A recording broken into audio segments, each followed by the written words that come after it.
자, 이것이 복음이다. 보라 노아다. 마태복음 11장 28절부터 30절까지 말씀입니다. 수고하고 무거운 짐진 자들아 다 내게로 오라. 내가 너희를 쉬게 하리라. 나는 마음이 온유하고 겸손하니 나의 멍에를 메고 내게 배워라. 그리하면 너희 마음이 쉼을 얻으리니 이는 내 멍에는 쉽고 내 짐은 가벼움이라 하시니라. 복음을 설명하겠습니다. 이사야 53장 5절 말씀, 주님이 찔리신 것은 우리의 허물 때문이요 주님이 상하신 것은 우리 죄악 때문이라. 주님이 징계를 받음으로 우리가 평화를 누리게 되었고 주님이 채찍에 맞음으로 우리가 나음을 얻게 되었습니다. 고린도서 6장 2절 말씀, 보라 지금이라. 지금 은혜 받을 때고 지금 구원의 때입니다. 예수님은 성령으로 잉태하였습니다. 6월절 어린 양 예수님이 이 땅에 우리를 구원하러 오셨는데 침례 받으실 때 우리의 모든 죄가 그에게 넘어가고 그 상태에서 이제 물에 들어갔다가 나오실 때 성령이 비둘기같이 임하셨죠. 그리고 이제 광야에서 세 가지 시험을 이기셨습니다. 3년 반 동안 아버지 일을 충실히 하시다가 십자가 못 박혀 돌아가시면서 이제 사망까지도 다 끝내신, 다 이루었다 이렇게 말씀을 하셨습니다. 예수님은 우리에게 구원자가 되시고 치료자가 되시고 회복자가 되십니다. 그러니까 영혼의 구원을 말합니다. 치료자가 되시고 회복자가 되십니다. 이분이 이제 우리하고 영원히 함께하겠다, 하나님이 우리와 영원히 함께한다는 말이 임마누엘입니다. 그래서 예수님의 이름을 임마누엘이라 하라 이렇게 이야기했던 것입니다. 사도행전 4장 12절 말씀에 다른 이름으로서는 우리에게 구원받을 만한 이름을 주신 적이 없다라고 했습니다. 갈라디아서 2장 20절 말씀, 내 믿음 말고 예수 그리스도의 믿음으로 살아야 된다라고 말씀합니다. 베드로전서 1장 9절 말씀이요 믿음의 결론이 영혼의 구원을 받는 것이다. 이제 누차 우리가 얘기했기 때문에 아시죠? 영혼의 구원. 누가복음 12장 20절 말씀, 어리석은 사람은 이제 영혼의 구원에 대해서 관심이 없다 이런 거죠. 베드로전서 2장 25절 말씀, 영혼의 목자와 감독자이신 예수님에게 우리가 돌아왔다라고 했습니다. 베드로전서 4장 10절 말씀이요 선한 청지기같이 너희가 서로 봉사해야 된다. 다 네 거 아니다 라는 그런 말이에요. 이런 말을 뭐 수차례 듣고 있죠. 우리가 네 거 아니야, 남편도 네 거 아니고 아내도 네 거 아니고 자녀도 네 거 아니야 라고, 네 돈도 네 거 아니고 네 생명도 네 거 아니야. 수차례 얘기를 들어도요 다 자기 거 같죠. 예배 끝나고 집에 돌아가면 다 자기 거 같은 거거든요. 그래서 막 신경이 엄청 쓰여요. 근데 사실은 우리 거 아닙니다. 하나님 거예요. 그게 맞는 얘기예요. 이제 언제 깨달아요? 죽을 때 깨달아요. 죽을 때 깨달으니까 미리 죽고 그걸 깨달았으면 좋겠다 하는 건데, 말씀이 그래서 이제 있는 거거든요. 근데 사람들이 안 죽으면 어느 날 죽어요. 죽으면서 다 깨달아요. 아, 내 거 아니었구나 라는 걸 그때 가서 깨달아요. 근데 그게 늦었어요. 인생이 늦어버린 걸 어떡합니까? 지금 그걸 깨닫고 예배드리고 이렇게 살아야 이제 하나님의 사람으로 살게 된다라고 계속 이제 말씀을 하는 거죠. 선한 청지기같이 너희가 서로 봉사해야 된다. 잠언 3장 7절 말씀이요 스스로 지혜롭게 여기지 마라. 여호와를 경외하며 악을 떠날지어다 이렇게 이야기했습니다. 교만하지 말란 얘기예요. 고린도전서 10장 12절 말씀, 선줄로 생각하는 자는 넘어질까 조심하라. 자, 서 있으면 넘어진다. 그러니까 한 걸음이라도 믿음이 앞으로 나아가야 된다. 이제 이런 말씀입니다. 성경은 머리, 목, 몸, 다리로 이루어졌습니다. 머리이신 예수 그리스도, 하나님의 비밀인 예수 그리스도를 믿고 우리가 구원을 받아요. 그러면 침례나 세례를 통해서 우리가 교회라고 하는 그리스도의 몸된 교회로 들어오죠. 이 교회가 튼튼해지고 건강해지려면 두 다리로 움직입니다. 예배와 선교, 말씀과 기도, 율법과 은혜라고 하는 기도와 말씀, 또 율법과 은혜, 예배와 선교, 전도와 제자훈련, 이렇게 우리가 두 다리로 계속 움직이게 돼서 교회가 튼튼하게 되는 것입니다. 요한복음 1장 1절 말씀이요 하나님은 말씀이고 그래서 하나님의 나라는 말씀의 나라다 이렇게 우리가 이해하면 되겠습니다. 창세기 2장 5절 7절 8절의 말씀에 보니까 하나님은 예배할 사람을 만드셨다 했습니다. 그리고 그 사람을 에덴 동산에 두어서 그 울타리를 치고 그 안에서 예배하게 했다 이렇게 말씀을 했습니다. 마태복음 13장의 19절부터 23절까지 말씀 보니까 사람에게는요 마음이 길가밭이 있고요 돌짝밭이 있고요 가시밭이 있습니다. 이것을 다 제거하면 좋은 밭 돼서 100배 60배 30배의 열매를 결실을 맺게 된다라고 말씀을 합니다. 요한복음 4장 23절 24절의 말씀 보니까 하나님은 영이신데 예배하는 자를 찾는다. 영과 진리로 예배하는 자를 찾는다라고 말씀을 했습니다. 디모데전서 4장 5절 말씀이요, 말씀과 기도로 너희가 거룩해진다. 말씀과 기도로 거룩해진다. 그래서 하나만 있어서는 안 돼요. 말씀도 있고 기도도 있어야 합니다. 그러니까 하나만 있어서는 안 돼요. 뭐가 더 중요하다 이렇게 말할 수도 없어요. 둘 다 중요합니다. 말씀과 기도가 있어야 되는데 먼저 이제 말씀을 듣는 것부터 시작하는 거죠. 그래서 말씀을 들으면 믿음이 생겨요. 믿음이 생기면 구원을 받게 되거든요. 구원을 받으면 예배로 하나님이 인도하셔서 예배를 드리게 됩니다. 예배를 드리게 되면 하나님을 알게 돼요. 나를 알게 되고 하나님을 알게 돼요. 점점 더 자세히 알게 되면 하나님이 사랑이라는 걸 깨닫죠. 그래서 사랑하게 되어 있습니다. 용서하게 되어 있고 사랑하게 되어 있다. 이제 그런 말씀입니다. 요한복음 8장 32절 말씀이요, 진리를 알지니 진리가 너희를 자유롭게 하리라 라고 했습니다. 진리가 어디에 있을까요? 애굽, 광야, 가나안, 어디에 있을까요? 진리가 광야에 있습니다. 광야의 진리를 깨달으면 가나안 땅의 자유를 누리게 된다는 것입니다. 그래서 길과 진리요 생명이라 그러잖아요. 예수님은 길이요 진리요 생명이라. 그래서 광야에서 진리를 깨달으면요, 가나안 땅에 들어가서 생명을 누리는 것입니다. 애굽이라고 하는 것은 길이에요, 길. 그래서 이제 길목이죠. 오는 길목. 그러다 이제 광야로 와요. 그럼 진리를 깨달아요. 만나를 계속 내려주는 이유입니다. 만나를 계속 내려주면서 그 진리를 깨달으라고 하는 거죠. 여러분 설교를 많이 듣죠. 근데 자꾸 까먹어서 그런 거지. 사실 설교는 계속 듣습니다. 우리 교회 같은 경우는 매일 설교가 나오죠. 그래서 매일 들을 수가 있거든요. 그러면 이게 진리를 깨달으라고 하는 건 매일 만나가 내리는 거거든요. 그런데 자꾸 까먹고 이제 이러죠. 그러니까 그 만나를 먹고도 조상들이 죽었다 하는 말하고 똑같아요. 만나를 먹었는데도 조상들이 죽었다, 똑같아요.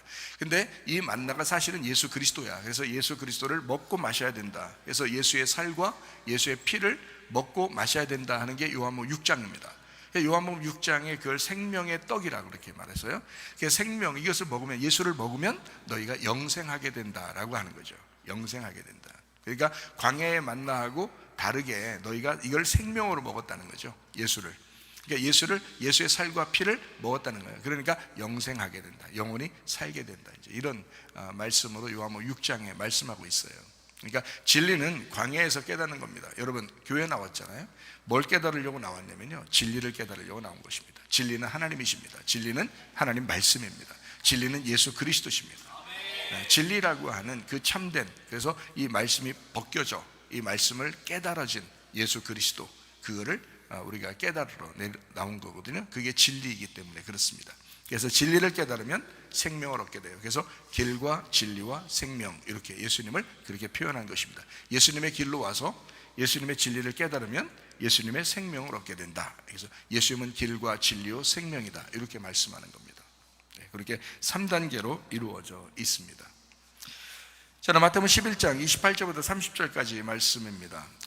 수고하고 무거운 짐진 자들아 다 내게로 와라. 내가 너희를 쉬게 하리라. 나는 마음이 온유하고 겸손하니 나의 멍에를 메고 내게 배워라. 그리하면 너희 마음이 쉼을 얻으리니 이는 내 멍에는 쉽고 내 짐은 가벼움이라 하시니라. 이렇게 되어 있습니다. 이렇게 쉬게 하시는 분이 제가 아닙니다. 이게 쉬게 하시는 분이 예수님이십니다. 예수님이 말씀하신 거예요. 너희들 예수님에게 와라. 그러면 쉬게 된다. 자, 어떻게 한 사람들을 쉬게 한다는 건가요? 어떻게 한 사람들을 쉬게 한다는 거예요? 정말 수고하는 사람들을 쉬게 한다는 거지, 맨날 놀고 먹는 사람들을 쉬게 한다는 얘기가 아닙니다. 그죠? 여러분 교회 생활이 편하고 쉬우면 그러면 수고하는 거예요? 수고하는 거 아니죠. 여러분 기독교인의 생활이 편할까요? 아니면 세상 사람이 편할까요? 기독교인들은 세상에 살고 있으면서도, 똑같이 세상 사람들하고 살고 있으면서도 또 기독교인의 생활을 살아야 돼요. 그러니까 2배로 살아야 되거든요. 이러니까 기독교인의 삶은 사실 수고로운 겁니다. 힘든 거예요, 기독교인의 삶이. 그러니까 은혜 받았다, 우린 편해야 돼, 행복해야 돼, 천국을 누려야 돼 라고 자꾸 얘기하니까 이 세상에서의 물질적인 또는 이 세상에서의 그 누림, 이런 얘기를 하는 게 아니거든요. 성경의 가르침은 좀 달라요. 성경은 영혼에 대한 이야기라고 했잖아요. 영혼에 대한 이야기.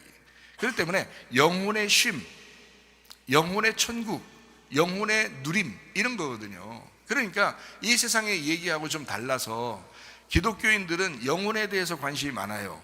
영혼에 대해서. 그러니까 세상의 일도 살아야 되는데 영혼에 대해서 관심이 많으니까 영혼에 대해서 아주 신경을 곤두세운다고요, 교회 다니면서.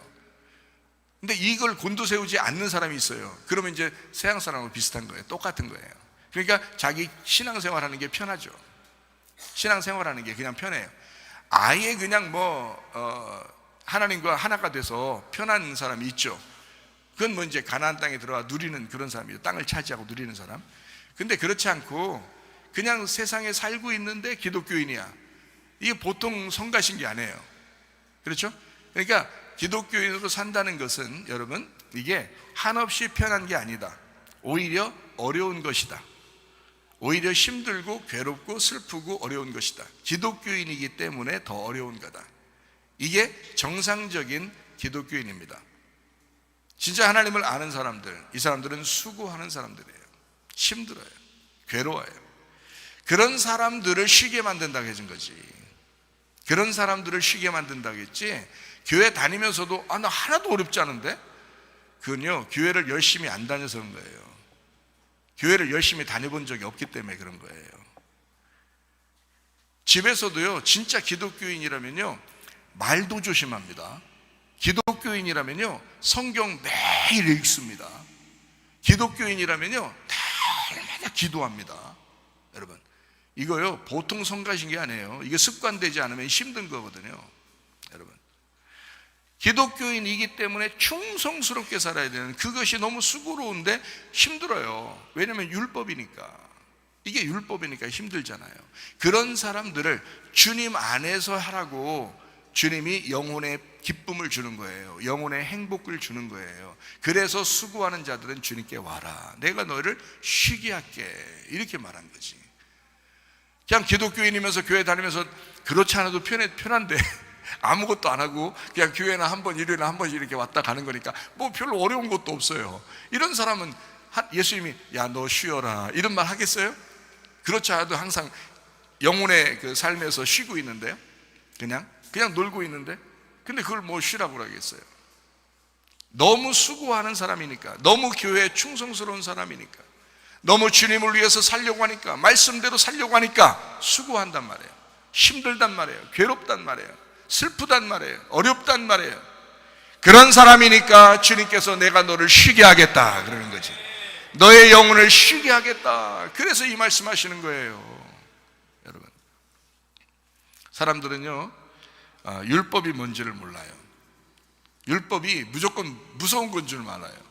그렇지 않아요. 하나님의 말씀이 다 율법입니다. 하나님의 말씀 그 자체가 다 율법이에요. 여러분, 규칙이고요. 우리에게 주시는 규칙, 이건 해라, 이건 하지 마라, 이런 식으로 살아야 된다, 이런 식으로 살지 말아야 된다, 이게 다 율법이에요. 여러분, 그래서 기독교인이 된다는 것은 율법을 깨닫는 것입니다. 율법이 무엇이구나 라고 하는 것을 알아가는 거죠. 기독교인이 되기 전에는요, 모르죠. 율법이 뭔지를 모르고 살죠. 그러니까 편하죠. 여러분, 구원 어떻게 받아요? 은혜로 받아요. 율법을 알아서 구원받는 게 아니라고요. 율법을 몰랐는데도 예수님 우리를 위해서 죽으셨다는 것만 알아도 구원을 받아요. 은혜로 구원받는 거예요. 율법대로 사는 게 아닙니다. 그냥 은혜로 구원받아요. 그냥 그 구원받았다고 하고 율법은 다 제껴버리고 이걸 갖다가 다 치워버리고 나 은혜 받았어, 그럼 마음대로 살아도 돼, 그럼 은혜 받았잖아, 이렇게 살면 이제 율법이 하나도 없잖아요. 성경이 필요 없잖아요, 그 사람에게. 그러니까 그 사람은 방종하는 것입니다. 자기 마음대로 사는 거예요. 그러면서도 구원받았다는 거예요. 그거 다 가짜입니다. 은혜로 구원받으면요, 율법 안으로 들어오게 돼 있어요. 애굽에서 유월절 어린 양의 피로 구원을 받잖아요. 그러면 광야로 들어오게 돼 있다고요. 광야로 들어오면 애굽에서 누리던 모든 게 다 포기가 되는 거예요. 애굽에서 누리던 그 즐거움이 다 없어지는 거예요. 광야에 오면 아무것도 할 게 없는 거예요. 예배만 드릴 수밖에 없는 거예요. 하나님 앞에 예배만 드리는, 그리고 위에서 만나만 기다리는 거예요. 말씀만 기다리는 거예요. 이게 광야 생활이거든요. 여러분, 애굽 생활보다 훨씬 더 어려운 곳, 이게 바로 광야 생활이에요. 애굽에서 은혜 받고 유월절 어린 양의 피로 구원받고, 그때는 다 받았어요. 구원을 한 명도 빼놓고 그러지 않고 다 받았거든요. 이스라엘 백성들이 다 받았는데 광야로 왔어요. 광야로 왔는데 광야에서 다 죽는 거예요. 뭘 안 지켜서요? 율법을 안 지켜서요. 다시 말하면 자기가 기독교인이라고 하는 것을 잊어버린 거예요. 깡그리 무시한 거예요. 법이 없는 거예요. 규칙이 없는 거예요. 그냥 마음대로 살아가는 거예요. 교회 왔는데, 교회까지 왔는데 그냥 마음대로 살아가는 거예요. 예배도 대충대충, 말씀 읽는 것도 대충대충, 말씀 듣는 것도 대충대충, 기도도 안 하고, 사람을 용서하지도 않고 막 미워하고 욕하고 막 이런단 말이에요. 자, 그런 율법 안에서 죽는 거예요. 그냥 광야에서 천국을 못 누리고 광야에서 하나님을 못 만나고 그냥 거기서 멸망하는 거라고요. 은혜는 받았는데 광야에 와서 율법 때문에 멸망하는 거라고. 무슨 말인지 이해가 되셔요? 그래서 여기서 거쳐서 올라가면 목사님 그럼 율법으로 살아야 된단 말입니까? 그러면 은혜로 살아야 된단 말입니까? 자, 두 가지를 여러분 생각해 봐요. 자, 은혜로만 살면 여러분은 방종하게 될 것입니다. 그렇죠? 제가 말하는 걸 잘 이해해요? 율법으로만 살면 여러분은 구원에 대해서 잘 모를 것입니다. 구원이라는 것은 사랑이거든요. 은혜거든요. 구원은 믿음을 통해서 우리가 믿기만 하면 천국에 올 수 있도록 만들어주시는 게 은혜라고 하는 거거든요. 그게 구원. 그러니까 율법이라고 하는 것은 다소 딱딱하지만 규칙을 정해놓는 거예요, 하나님이. 그런데 자, 이 두 가지를 한쪽만 강조하다 보면 율법만 강조하면 구원이 없는 거고요, 은혜만 강조하면 방종하게 돼서 대충대충 지 마음대로 살아갑니다. 그러니까 하나님은 우리에게 뭘 어떻게 하라고 했을까요? 은혜를 받아서 교회로 오면 규칙이라는 게 있어. 그게 법이야. 하나님의 말씀이야. 그러니까 하나님의 말씀대로 살아. 그러면 이 사람이 방종하지 않겠죠. 은혜를 받았는데 율법 안에서 살아가는 거죠. 그죠? 그러면 이 사람은 아주 기독교인처럼 살 것입니다. 다른 사람을 용서하고, 다른 사람에게 좋은 말하고, 사랑하고, 미워하지 아니하고, 다른 사람을 해코지하지 아니하고, 어떻게든지 사랑하면서 살게 될 거라는 거죠. 이해가 되시겠어요? 그 규칙이니까, 그 법이니까 그걸 떠나지 않는다는 거죠. 그리고 말씀을 읽을 것입니다. 기도할 것입니다. 예배 철저할 것입니다. 교회 와서 봉사하는 것을 기쁨으로 여길 것입니다. 자, 은혜와 율법이 같이 있는 거잖아요. 이것이 가나안 땅이라고요. 광야는 율법을 알게 한 거예요. 애굽에서는 자기 마음대로 살다가 은혜를 받아서 광야로 온 것입니다. 그럼 가나안 땅은 어떤 땅이라고요? 율법을 거친 사람이 40년 동안 율법을 깨닫고 율법을 배운 사람들이 여기서 율법으로는 죽는 거야. 율법으로는 죽는 거야. 우리가 죄인이니까 죽는 거야. 그리고 여호수아와 갈렙을 따라 거기서 거듭난 새로운 사람들이 은혜로 가나안 땅을 들어가는 것입니다. 그러니까 그 가나안 땅에 들어갔을 때는 은혜로만 살겠어요? 율법 안에서 은혜로 살겠어요? 율법 안에서 은혜로 사는 거지. 광야를 지나왔잖아요. 광야를 지나왔잖아요. 여러분, 기독교인들이요, 정신 차리세요.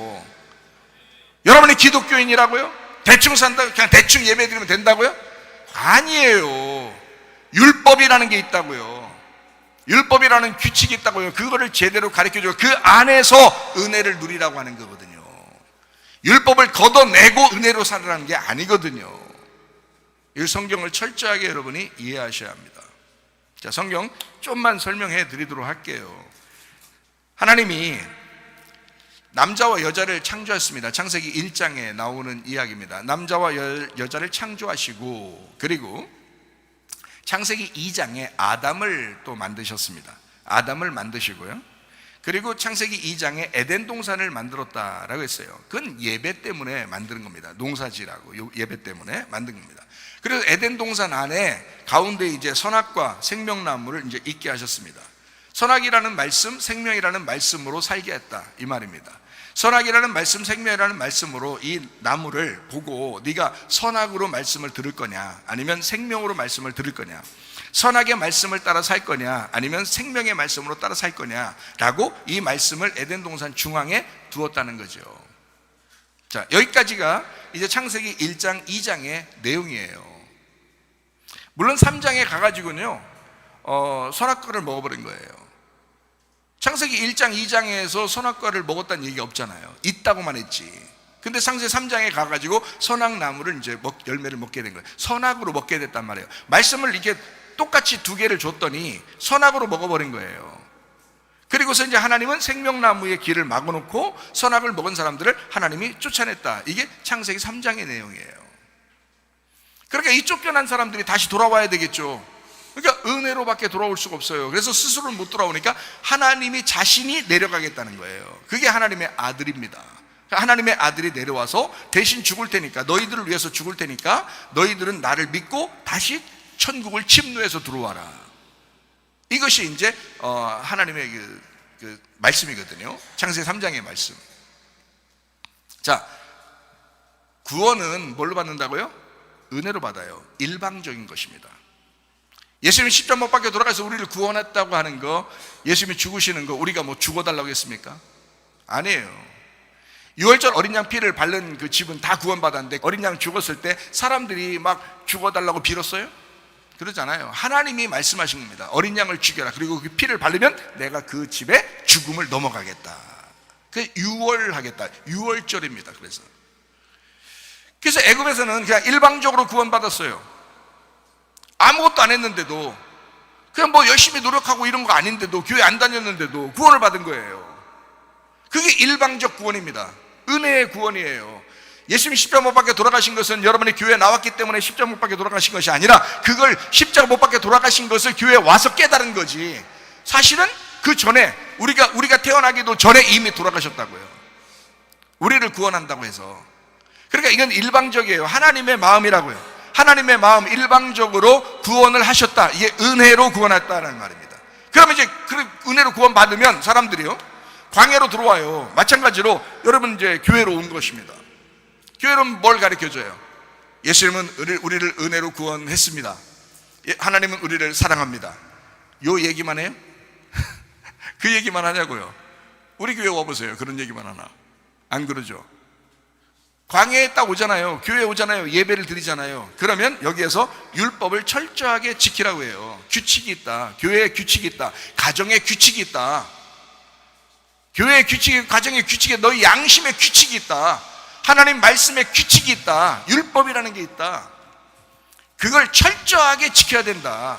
기독교인이잖아. 네가 광야에 왔잖아. 오직 하나님께만 예배드려라. 우상 숭배하지 마라. 금송아지 섬기지 마라. 금송아지 만들지도 마라. 너희가 오직 먼저 그 나라와 그의 의를 구하고 하나님만 바라봐라. 예배드려라. 영과 진리의 예배를 드려야 된다. 너 진리를 깨달아야 된다. 너 구원받았느냐? 왔으면 진리를 깨달아야 된다.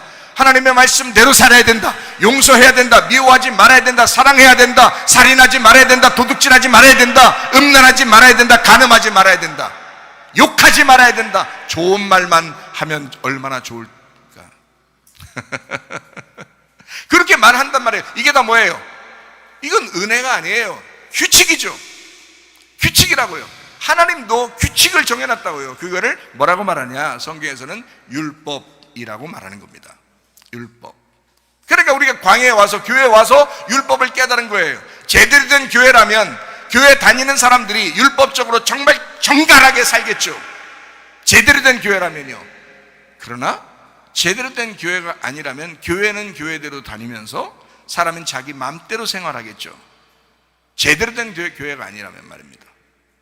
제대로 된 교회는 너 은혜 받았잖아. 일방적으로 은혜 받았잖아. 이제 율법 안에 살아야 돼. 이거 율법 안에 사는 것은요, 율법 안에 사는 것은요, 일방적이 아닙니다. 이것은 선택적입니다. 자기가 선택하는 거예요. 내가 이걸 이렇게 살아야 되냐 말아야 되냐, 내가 하나님을 배반해야 되냐, 하나님을 배반하지 않고 끝까지 믿음을 지켜야 되냐, 이것은 자기 선택이라고요.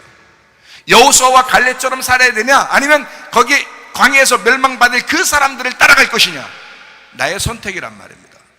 우리의 선택이에요. 오늘 만나가 내리는 것을 내가 먹어야 될 것이냐 말아야 될 것이냐, 다 자기 선택이에요. 광야는 율법적이기 때문에 자기 선택입니다. 내가 저 사람을 용서해야 되냐 말아야 되냐, 내가 저 사람을 사랑해야 되냐 미워해야 되냐, 이거 다 자기 선택입니다.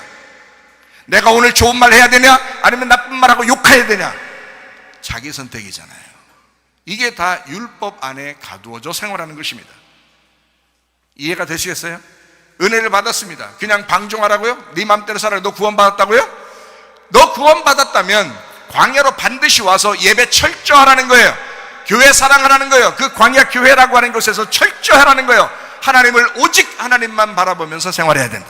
그 율법이라고 하는 것이 어디서 나왔냐면 광야에서 나왔어요. 율법이.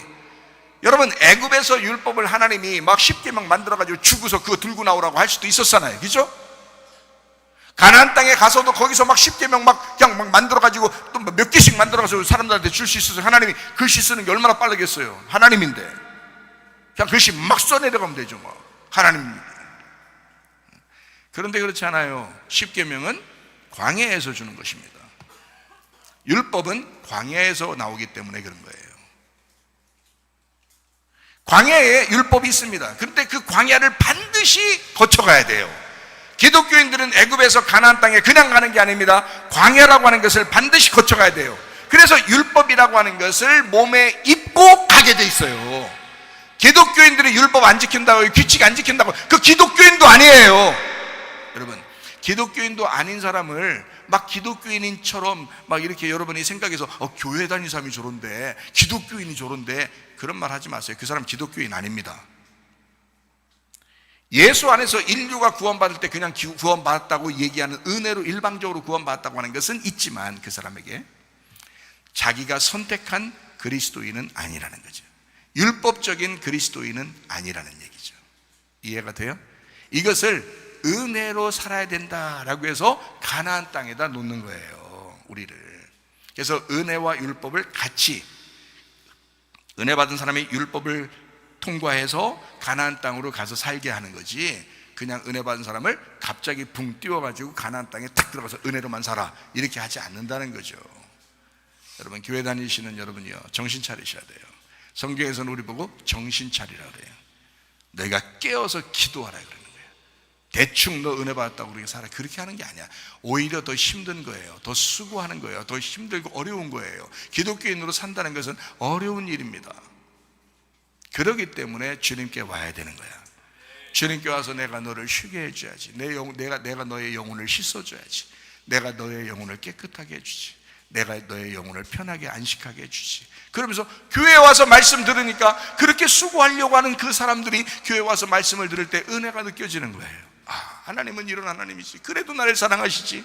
그래도 나에게 은혜를 베풀어 주시는 주님이시지. 나에게 천국을 예비하신 주님이시지. 내 마음에 천국, 영혼의 천국이라는 게 있지. 이러면서 기쁨을 누리는 거거든요. 이해가 되시겠죠? 하나님 말씀입니다. 자, 처음에는 일방적으로 은혜로 구원받아요. 그 다음에 선택을 하게 돼 있어요. 율법적인 것은 선택적인 겁니다. 우리가 선택을 하면서 살게 돼 있어요. 이렇게 살 수도 있고 저렇게 살 수도 있는 거예요. 선택적입니다. 그게 광야에 이제 있는 사람들의 모습이에요. 그래서 광야에서 멸망당해 죽은 사람도 있고, 광야에서 이제 믿음을 가지고 가나안 땅으로 들어간 사람이 있는 거예요. 선택적이란 말이에요. 대부분은 교회 다니면서 선택적인 여기에서 멸망받아요. 사람들이요. 잘 들으시기 바랍니다.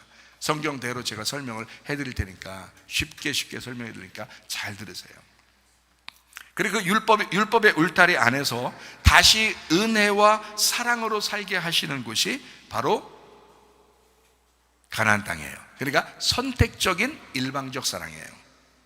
그러니까 율법을 가지고 은혜로 살게 만든 거죠. 그러니까 선택을 하면서 일방적인 은혜 가운데 사는 거죠. 그러니까 주님께서 뭐라고 해요? 야, 너 선택하느라고 힘들지. 너 기독교인으로서 이렇게 해야 되고 저렇게 해야 되고 이렇게 선택하느라고 힘들지. 그렇게 사는 사람들아, 내게 와라. 내가 너를 쉬게 해줄게. 은혜로 살게 해줄게. 이게 하나님 말씀이란 말이에요. 이게 은혜의 말씀이라 그러는 거예요. 그래서 진리의 말씀, 은혜의 말씀. 자, 이해가 되죠? 성경은 이렇게 세 가지를 이제 우리에게 설명을 합니다. 뭐냐면 아브라함과 이삭과 야곱. 야곱 때 이제 이스라엘이 되죠. 그래서 이스라엘이라는 건 언제 완성되냐면 야곱 때 완성되는 겁니다. 그러니까 아브라함과 이삭과 야곱, 그 야곱 때 이스라엘이라고 하는 것이 생겨난 거예요. 지금 우리에게 성경을 말씀하는 것은요, 저쪽 나라의 이스라엘 나라만 얘기하는 게 아니죠. 지금은 우리 하나님의 백성들에 대해서 이야기하는 거죠, 이 성경은. 그렇죠? 그래서 이렇게 세 가지, 그래서 애굽과 광야와 가나안 땅, 이렇게 얘기하는 거거든요. 이것을 성소로 말하면 뜰, 성소, 지성소, 이렇게 말하는 거예요. 뜰, 성소, 지성소. 그러니까 이 반드시 가운데를 거치게 되어 있는 거예요. 자, 노아 방주는 1층, 2층, 3층 이렇게 되어 있죠. 창문이 어디에 있다고요? 3층에 있다고요. 거기서 열리는 겁니다. 1층, 2층을 거쳐 3층으로 가면, 그러니까 1층 들어갈 때는 문이니까 들어가죠. 그 다음에 2층 가면 어둡죠. 3층 가면 창문이 있어서 환한 겁니다. 빛을 만나는 거예요. 1층, 2층, 3층. 믿음, 소망, 사랑. 믿음, 소망, 사랑. 여러분 광야에 왔잖아요. 그럼 소망이 없으면요 못 살아요. 그러니까 교회들마다 이런 얘기 하죠. 여러분 이렇게 좀 힘들어도 천국 갈 거예요. 그런 말 하죠, 그죠? 이렇게 하다가 천국 갈 거예요. 이게 소망이 없으면 못 사니까 그래요. 그러니까 한마디로 말하면 소망이 있다는 것은 괴롭다는 얘기거든요. 괴로우니까 소망이 필요한 거거든요. 이해가 돼요? 믿음으로 왔더니 소망이 필요해. 믿음으로 왔더니 사람이 힘들어 죽겠어. 수고하는 거야. 율법 안에서 하나님 말씀대로 살려고 하니까 보통 어려운 게 아니야. 그러니까 소망이 필요한 거예요. 그래서 이제 소망을 거쳐서 올라가니까 사랑이 있는 거야. 아, 하나님의 사랑이었구나. 나를 이렇게 힘들게 살게 한 것도 하나님의 사랑이었구나. 하나님이 내게 은혜를 베풀어 주시고자 하는 하나님의 사랑이었구나라는 걸 깨닫게 되죠. 그래서 믿음, 소망, 사랑이에요. 길로 오면 진리가 되고 그 진리를 깨달으면 생명을 얻게 된다. 이렇게 말하는 것입니다. 자, 성경 어렵지 않죠? 근데 이 어렵지 않은 이 성경을 계속 생각하고 산다는 것은 어려운 것입니다. 네, 이거 율법적으로 딱 이렇게 생각하고 살아야 되거든요. 규칙적으로 딱 이렇게 생각하고 살아야 되거든요. 그건 어려워요. 그러니까 율법적으로 규칙적으로 안 지켜서 망하는 거예요. 은혜 받는 것은, 말씀을 듣는 건 쉬워요. 그런데 이거를 규칙적으로 끝까지 지켜낸다고 하는 것은 쉬운 게 아니다. 무슨 말인지 아시겠죠? 건강한 사람에게는 의원이 쓸데없죠. 건강한 사람이 주의 일을 하는 것입니다. 건강한 사람이 주의 일을 하는 거예요. 자, 주의 사명이라고 하는 것은요, 건강한 사람이 주의 사명을 감당해요. 다시 말하면 애굽 광야 가나안이면 가나안에 있는 사람, 가나안 땅에 들어가 승리한 사람이 주의 일을 감당하는 거예요. 그렇죠? 건강한 사람이 주의 일을 감당해요. 가나안을 믿고 점령한 여호수아와 갈렙이 있습니다. 이 사람들이 주님의 사명자들이에요. 그렇죠? 그러니까 사명자는 아무나 되는 게 아니에요, 여러분. 가나안 땅에 들어가서 그 가나안 땅을 점령해서 그 점령군이 돼야 돼요. 그 사람들이 주의 일을 감당하는 겁니다.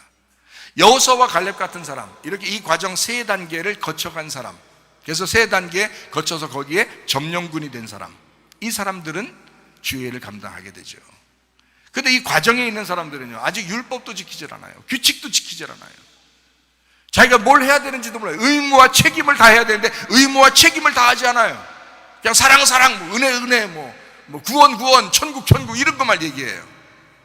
다 은혜만 얘기해요. 율법을 얘기하지 않아요. 그러니까 율법을 얘기하지 않으니까 율법을 지켜야 하는 광야에서 멸망하는 거예요. 이해가 되시겠어요? 그러니까 기독교인으로서 기독교인답게 살아야 되는데 기독교인답지 않게 사는 거예요. 규칙을 모르니까, 규칙대로 살려고 하지 않으니까. 자기는 그래도 구원받았다고 얘기하는 거예요. 아닙니다. 이 두 개가 합쳐져야 돼요. 우리에게는 은혜를 받았어도 이 율법이라는 책이 있습니다. 이걸 벗어날 수가 없는 거예요. 이 율법이라는 것에서 우리가 치여서 죽으라는 얘기가 아닙니다.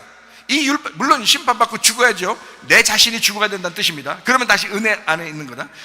물론 그렇게 해야죠. 근데 이 율법 안에서 네가 죽어서 진짜 지옥 가라는 얘기가 아닙니다. 이 율법이 있는 것은 너를 너답게 만드는 거라는 거예요. 너를 하나님의 형상으로 만들어 하나님의 형상답게, 하나님답게 만들려고 하는 게 이 말씀이라는 거죠. 그러니까 은혜 받은 자들이요, 율법 안에서 거해야 된다. 그 율법 안에 있는 자들이요, 넌 다시 은혜로 살아야 된다는 거죠.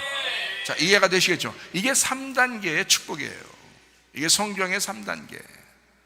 성경을 정확하게 알고 성경을 이해하면 성경 읽을 때도 재밌을 것입니다.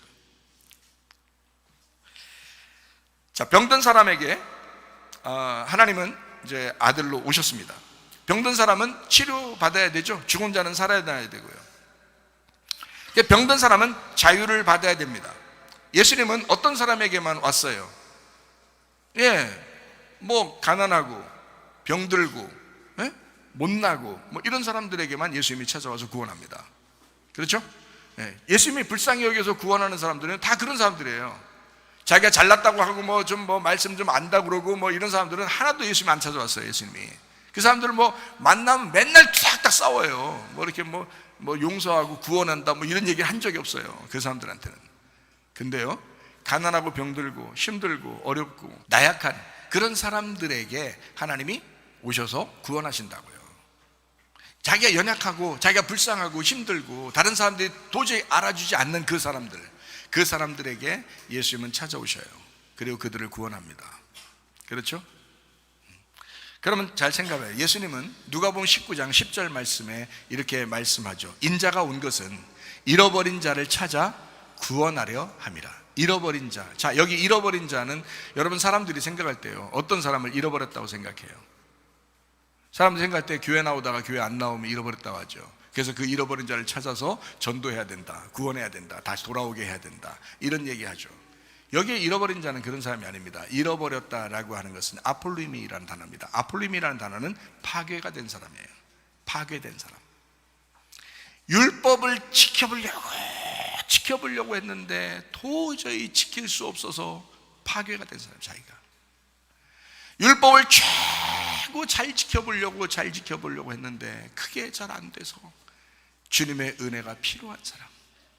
그 사람이 자기가 무너진 사람, 자기가 멸망한 사람, 이 사람을 잃어버렸다고 그러는 거예요. 여기서 말하는 잃어버린 사람을. 그 사람들만 구원을 받는다. 그러니까 보세요. 자, 병든 사람, 죽어버린 사람, 또는 가난한 사람, 아주 연약한 사람, 나약한 사람, 아주 불쌍한 사람, 이런 사람들을 예수님이 어떻게 해요? 찾아오시죠. 그 사람들을 찾습니다. 왜요? 그 사람들이 잃어버린 자니까. 그럼 그 사람들은 어떤 사람이에요? 틀림없이 그 사람들은 어떤 사람이에요? 말씀을 지켜보려고 하다가 무너지고, 내가 도저히 안 되는구나, 내 힘으로 안 되는구나, 이 율법이라는 건 도대체 내 힘으로 안 되는 거구나 라고 하는 것을 깨닫고 자기가 무너진 사람들이에요. 한마디로 말하면 자기 목이 날아간 사람이야. 내가 도저히 안 되는구나, 주님의 은혜가 아니어서는 내가 도저히 안 되는. 그래서 메시아를 기다리는 거예요. 나를 치료해 줄 자를 구하는 거예요. 나를 회복시킬 자를 구하는 거예요. 하나님, 내가 주님만 필요합니다. 나를 도와주시옵소서. 이런 사람들에게 예수님이 찾아가는 거예요. 그 사람이 찾아올 수가 없으니까 예수님이 찾아가는 거예요. 그 사람들만 구원받았어요, 예수님 시대에. 그렇죠? 지금은 다를까요? 안 달라요. 지금 똑같습니다. 여러분, 하나님 말씀 얼마나 지켜보려고 했습니까? 여러분 얼마나 수고로이 하나님의 말씀을 지키려고 했습니까? 지금은요, 나약한 게 아니라 나태합니다. 게으릅니다. 의무와 책임을 하지 아니하고, 하나님은 날 당연히 사랑해줘야지, 하나님은 날 당연히 치료해줘야지, 하나님은 날 당연히 회복시켜주고, 하나님은 날 당연히 잘해줘야지, 이렇게만 생각합니다. 자기가 선택하는 기로에서 자기가 선택하질 않아요. 날마다 그 선택의 길에서 내가 하나님을 선택해야지, 내가 오늘도 하나님을 선택하며 살아야지, 내가 하나님의 말씀대로 살아야지, 이렇게 선택하는 그 삶에서 자기는 하지 아니하고, 하나님은 나에게 은혜를 베풀어 줘야 돼, 무조건 잘해줘야 돼, 무조건이야, 이런 말하면 막 좋아해요 사람들이. 하나님은 은혜를 무조건이야. 그건 이미 너가 태어나기 전부터 다 무조건 사랑했어요. 이미 다 구원했어요. 예수님이 십자가 못 박혀 돌아가시면서 이미 우리를 다 구원해버렸다고요. 지금 우리는 어떻게 해요? 교회 나왔잖아요. 교회 나왔으면 나의 선택이 필요하다고. 내가 뭘 선택할 것이냐, 내가 이 말씀대로 살 것이냐 안 살 것이냐, 나의 선택이라. 생각을 해보세요. 성경 말씀은 우리에게 뭐 하지 마라, 뭐 해라, 이런 말씀들을 우리에게 자주 말씀하십니다. 그렇죠? 그 성경의 말씀이 너 은혜 받았다고 다 없애버리라는 뜻입니까? 아니잖아요. 너 살인하지 마라, 너 간음하지 마라, 너 도둑질하지 마라, 너 욕심 부리지 마라, 탐욕을 하지 마라. 자, 이런 것들이 없어졌을까요? 다른 사람 미워해라, 다른 사람에게 해코지해라, 이렇게 했을까요? 성경에서? 다른 사람 미워하지 마라, 사랑해야 된다, 해코지하지 마라, 용서해야 된다, 이거 성경에서 말씀하시는 겁니다. 이거 없어졌을까요? 안 없어졌어요. 기독교인들은 이 말씀이 없어지지 않았기 때문에 철저해야 하는 것입니다. 하나님 말씀이기 때문에 지키는 거예요. 하나님 말씀이기 때문에. 그렇지 않아요? 만약에 이 법이 없었다면 어떻게 해요? 안 지키죠. 뭘, 나 같아도 안 지키죠. 지키는 게 힘든데 나 같아도 안 지키죠. 이 말씀이 없었다면. 생각해봐요. 자, 여러분, 아내를 사랑하라. 그럼 사랑해야 돼요, 안 해야 돼요? 사랑해야 돼요. 아내를 사랑하라 했으니까 사랑해야지. 여러분, 우리 교회 나오시는 여러분 남자들이요, 잘 들으세요. 아내를 사랑해야 돼요, 안 해야 돼요? 자기 몸처럼 사랑해야 돼요. 자기의 목숨처럼 사랑해야 돼요, 아내를. 자, 이게 어디에 나와요? 성경에 나오는 거예요, 성경에. 자, 맨날 사랑스러워요? 아내가? 여러분은 아내를 이렇게 볼 때마다 사랑스러워. 나만 그런 것 같아. 나만. 형, 우리 아내를 볼 때마다 사랑스러워. 그냥 이상하게 뭘 해도 귀여워. 이렇게. 왜 이렇게 귀여운지 모르겠어. 뭘 해도. 근데 이렇게 이렇게, 자, 아내가 이렇게 사랑스러우면 사랑할 수밖에 없지, 당연히. 근데 맨날 사랑스러워서 사랑해야 돼? 아니야. 어떨 때는 사랑스럽지 않을 때가 있죠. 그렇죠? 그럼 사랑스럽지 않을 때, 그때도 어떡하라는 거예요, 성경에서는? 사랑하라는 거 아니에요. 그럼 그거 지켜야 되잖아요. 하나님 말씀대로 지켜보려고 하냐고. 그거 지켜보려니까 자기 힘으로 안 되니까 주님을 의지하는 거지. 이해가 돼요? 그러니까 기도하는 거지. 잘 생각해 보세요. 이렇게 하면 여자들만 기분 좋아하니까 다 반대로. 남편을 존경하라 그래. 항상 존경스러워요. 여자들 잘 들어. 여자들 잘 들어라고. 여자들, 예? 저 뒤에 애기 엄마들 잘 들어. 남편이 항상 존경스럽냐고. 예? 존경스럽지 않을 때가 있거든. 그러면 존경스럽지 않을 때 어떻게 해야 돼? 그럼 우리는 존경스럽지 않으니까 무시해버려 그냥? 그건 네 마음이지, 네 생각이지. 그건 네 세상 생각이지. 성경에서는 뭐라 그래? 존경스럽지 않아도, 좀 부족해도, 너보다 좀 모자라도 남편을 존경하라고 나와 있잖아요. 그러면 그걸 지키려고 해. 지켜야지. 지키려고 하니까 힘들지. 그렇게 수고하는 자들이 주님께서 오라고 하잖아요. 내가 널 쉬게 하겠다. 존경해 보려고 하지도 아니하고, 저거 존경받을 만한 짓을 해야 내가 존경하지, 이런 식으로 생각하니 말이에요. 하나님 말씀을 지키려고 하질 않나. 하나님 말씀을 지키려고 하질 않아. 솔직히 말해서 자기 생각대로 사는 거예요. 자기 감정대로 사는 거예요. 그게 무슨 결혼 생활이야. 진짜 그리스도인은 말씀대로 사는 사람입니다. 말씀대로 살려고 하는데 그게 쉽진 않아. 이게 쉬운 게 아닌 거예요. 이 규칙대로, 이 율법대로 산다는 건 쉬운 게 아닌 거야. 그래서 하나님 앞에 기도하는 거야, 우리가. 하나님 앞에, 하나님, 내 힘으로 안 돼요. 내가 하려고 하는데도 안 돼. 될 때까지 기도해야 되는 거야. 될 때까지. 그러니 쉬운 게 아닌 거지. 될 때까지 기도해야 돼. 자기가 할 수 있을 때 하면은 다 하지. 근데 할 수 없을 때도 하라고 나오잖아요, 성경에. 항상 기뻐하라. 쉬지 말고 기도하라. 범사에 감사해봐라. 이거 하나님의 뜻이라고. 그거 하려고 노력해야지, 사실은. 그죠? 그렇게 하려고. 왜? 내가 그리스도인이니까. 내가 은혜 받은 사람이니까. 은혜 받은 사람이니까 내가 그렇게 살아봐야지. 그러는 거예요. 성경에서 사랑하라고 하니까, 용서하라고 하니까, 말씀을 사모하라고 하니까, 기도하라고 하니까 하는 거예요. 이해가 되시죠? 그걸 하나님의 말씀, 율법이라고 하는 거예요. 율법을 지켜보려고 얼마나 해봤는가? 여러분은 율법을 얼마나 지켜보려고 했는가? 불가능한 걸 깨달으면 깨달을수록 하나님 앞에 무릎을 꿇게 돼 있어요. 하나님 앞에 기도할 수밖에 없어요. 그 사람만 은혜 받는 겁니다. 그 사람만 은혜 받는 거예요. 그렇게 살아보려고 하지도 않았으면서 자기 뜻대로 마음대로 살아보려고 했으면서 무슨 은혜를 받았다고 그래요? 무슨 구원 받는다고 그래요? 말이 안 되는 겁니다. 그건 기독교인이 아닙니다. 기독교인은 적어도 은혜를 받았다면, 구원 받았다면 철저하게 율법 안에서 살려고 해야 되죠. 그러니까 우리 여러분이 교회 나와서 예배드리는 이유입니다. 그렇죠? 그거 아니었으면 교회 일부러 나와서 예배드릴 필요 있나요?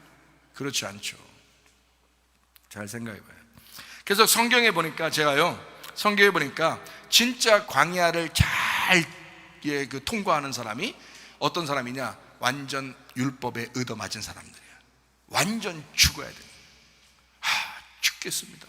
죽을 수밖에 없습니다. 라고 하는 그런 사람들은 자기를 발견하게 돼요. 그래서 율법으로 얻어맞은 사람들을 주님이 구원하러 오시는 겁니다. 자, 광야라고 하는 것이 참 놀랍죠. 그래서 광야에서 정말 힘들고 그 율법 안에서 말씀, 그 율법으로 얻어맞아 죽으려고 했던 사람들이 성경에 몇 사람 나오는데 그게 바로 누가복음 19장의 삭개오입니다. 그리고 요한복음 4장의 사마리아 여자입니다. 그리고 요한복음 5장에 38년 된 병자입니다. 요한복음 9장의 소경입니다. 다 특징이 뭐냐면 예수님이 직접 찾아가셨다는 겁니다. 그 사람들이 예수님을 찾아온 적이 없어요. 정말 율법을 지키려고 그 율법 안에서 살려고 하다가 정말 죽을 것 같은 사람들을, 이런 사람들을 예수님이 찾아가는 거예요. 예수님한테 하나님에게 찾아올 수가 없어요. 도저히 이 말씀을 지키려고 하다 보니까 도저히 하나님 앞에 찾아갈 수가 없어요. 그걸 지키려고 하면 할수록 자기가 죽는 거야. 너무너무 자기가 죽는 거예요. 그때 예수님이 직접 찾아오시잖아요. 그 사람들은 그 자리에서 구원받습니다. 율법을 정확하게 알아서 자기를 발견한 겁니다. 성경이라고 하는 것은 하나님 말씀이라는 두 가지를 가르쳐 준다겠죠. 하나는 나를 발견하게 한다. 또 하나는 하나님을 발견하게 하는 것이다. 이게 성경책을 읽는 목적입니다. 하나님의 말씀을 듣는 목적 두 가지예요. 나를 발견하게 하려고, 나를 알아가려고, 그리고 하나님을 알아가려고 하나님 말씀을 듣는 거예요. 하나님 말씀을 읽는 것입니다. 정확하게 이 삭개오나 사마리아 여자나 38년 된 병자나 실로암 목가의 그 소경은 정확하게 그 말씀들을 알았던 거예요. 그러니까 자기를 발견하면 할수록 자기가 죽은 거죠. 아, 내가 죄인이구나. 나는 하늘나라에 갈 수 없는 사람이구나. 난 하나님 못 만나겠구나. 이렇게 죽을 수밖에 없는 사람이구나 라고 하는 것을 깨달으니까 하나님이 찾아오셔야지. 하나님이 찾아올 수밖에 없는 거야. 하나님에게 못 오니까 하나님이 찾아올 수 있는 거야. 바리새인들은 어떻게 했나요? 자기들은 다 천국 백성이라고 생각했어요. 자기들은 천국 갈 수 있다고 생각했어요. 자기들이 천국을 이렇게 율법을 지키면서 갈 수 있다고 생각했어요. 아니에요. 그렇게 못 가요. 그런 사람들에게는 구원이 없습니다. 그 율법 안에서 정말로 죄인 된 사람, 나를 발견하여 죽은 사람, 그런 죽어가는 사람, 이런 사람, 하나님에게 나올 수 없는 사람, 아, 내가 이러다가 진짜 천국 못 가겠구나. 어떡하지? 하나님만 필요하다. 내가 예수님만 필요하다. 라고 하는 사람이 예수님이 직접 내려오십니다. 예수님이 직접 만나신다고요. 꿈에서도 만날 것이고, 하나님의 말씀 가운데서도 만날 것이고, 자다가도, 아니면 단상으로 얘기하다가도, 아니면 설교를 듣다가도, 성경 말씀을 읽다가도 주님이 찾아올 것이라 이 말이에요. 왜냐하면 그 사람이 죽을 것 같으니까. 하나님이 찾아올 수밖에 없으니까. 율법을 정확하게 알고 자기를 발견한 사람, 그 사람에게 주님이 찾아와서 하나님을 알려주시죠. 제가 그랬습니다. 내가 이 말씀대로 살지 않으면 내가 지옥 갈 것 같아서 너무 힘들어. 한번 하나님 앞에 회개하지 않으면 난 도저히 안 되겠구나. 내가 회개하지 않으면 안 되겠구나. 나를 발견하니까 완전 죽을 것 같은 거예요. 내가 지옥 갈 것 같은 거예요. 큰일 난 거예요. 그래서 하나님의 말씀을 통해서 내가 딱 이 말씀을 놓고요, 하나님 앞에 간절히 기도했습니다. 하나님, 나 구원해 주지 않을 거면 나 죽이세요. 내가 지금 죽을 것 같으니까 하나님 나 좀 살려주세요. 근데 나 천국 가고 싶어요. 내가 지금 죽어도 좋은데 천국만 가게 해주세요. 내가 얼마나 하나님 앞에 호소했나 몰라요. 그때 하나님께서 나를 발견하고 내가 정말 죽을 것 같고 내가 눈물 콧물 흘리면서, 이거 그냥 의식적으로 눈물 콧물 흘리는 게 아니에요. 정말 내가 죽을 것 같으니까 그런 거예요. 내가 너무 힘드니까 그런 거예요. 내가 지옥 갈 것 같으니까 그런 거예요. 정말 힘들었어요. 근데 주님이 찾아오시더라고요. 나를 발견하고 이 하나님 말씀 통해서 나를 발견했으니까 주님이 찾아오시더라고요. 찾아오셔서 하나님이 나에게 말씀합니다. 내가 너에게 나를 알려줄게. 이 말씀을 통해서 나를 알려줄게. 하나님을 알게 된 거예요. 나를 알고 회개했더니 하나님이 자기를 알려주신다는 거예요. 아, 그걸 제가 경험한 거예요. 그래서 하나님을 조금 다른 사람보다 조금 알게 된 거예요. 그래서 그러니까 여러분에게 소개하는 겁니다. 그 하나님을. 하나님은 이러신 분이야. 이 하나님 우습게 생각하지 마. 하나님 무시하지 마. 교회 무시하지 마. 그 하나님이 교회를 세우신 거야. 이 교회. 인간을 만드시고 인간에게 다시 아담을 만드셨을 때요, 창세기 1장에 남자와 여자를 창조하셨다 할 때는 바라입니다. 없는 것을 있게 만든 창조예요. 그건 은혜로 만드신 거예요. 그 사람들이 뭐 만들어 달라고 해서 그런 게 아니에요. 그냥 하나님이 창조하신 거예요, 사람을. 그런데요, 창세기 2장의 아담은 그렇지 않아요. 이 아담, 창세기 2장의 아담은요, 하나님이 야짜르 하셨다 했어요. 야짜르. 하나님이 만드셨다. 야짜르 했다. 그건요, 완전히 괴롭게 만들어서 완전히 아주 작살내서 이 아담을 작살내고 완전히 깡그리 막 괴롭게 만들어서 이거를 토기장애처럼 완전히 빚어서 만들었다는 뜻입니다. 창세기 2장의 아담은요. 그러니까 여러분, 은혜 받은 사람들이요, 하나님이 여러분을 광야에 집어넣는 것은 이유가 있습니다. 반드시 그 광야를 통해서 가나안 땅을 주시기 위한 하나님의 목적이에요. 여러분을 괴롭게 하고 여러분을 눌러서 아주 괴롭게 하고 아주 슬프게 만들고 아주 여러분을 갖다가 쫙 짜내서 여러분을 눌러가지고 여러분 토기장이가 이 진흙으로 이 그릇을 만들듯이 그렇게 괴롭게 만드는 그 과정은 반드시 하나님의 작품이라는 가나안 땅을 위해서 여러분을 광야에 집어넣어 이걸 만들고 있다는 것입니다. 은혜 받았습니까? 여러분, 율법 안에서 철저하시길 바랍니다. 그 율법 안에서 철저하여 자기 자신이 죽을 것 같습니까? 그럼 하나님이 찾아오실 것입니다. 그러면 그 율법 안에서 은혜를 만나게 될 것입니다. 마태복음 11장 28절부터 30절까지 말씀 읽고 마치도록 하겠습니다. 수고하고 무거운 짐진 자들아 다 내게로 와라. 내가 너희를 쉬게 하리라. 나는 마음이 온유하고 겸손하니 나의 멍에를 메고 내게 배워라. 그리하면 너희 마음이 쉼을 얻으리니 이는 내 멍에는 쉽고 내 짐은 가벼움이라 하시니라.